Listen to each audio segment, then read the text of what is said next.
হরি ওম। জয় গুরু। আমাদের প্রাণের ঠাকুর শ্রী শ্রী স্বামী স্বরূপানন্দ পরমহংসদেবের অমৃতসম উপদেশ বাণী পবিত্র গুরু গ্রন্থ হইতে পাঠ। পৃষ্ঠা সংখ্যা 38। 11ই ভাদ্র 1334 সন। গুরুর প্রতি কৃতজ্ঞতা। কৃতজ্ঞতা কি নেই?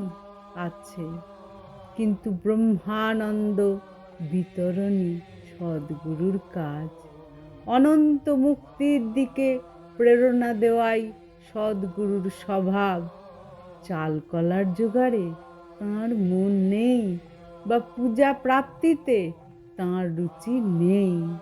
তোমার উন্নতিতেই তাঁর আনন্দ, তোমার কল্যাণেই তিনি খুশি।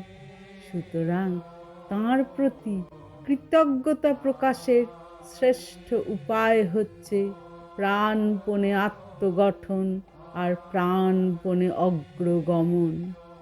তুমি যদি পথ এগিয়ে না যাও, তবে তাঁর মহৎ প্রাণের মহৎ উদ্দেশ্যটি সফল হলো না, তিনি ব্যর্থ কাম হলেন। এতে অকৃতজ্ঞতাই হলো।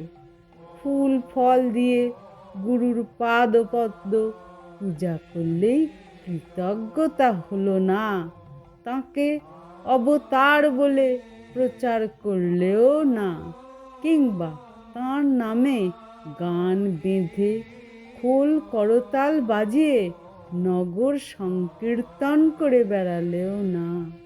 হরি ওম। জয় গুরু।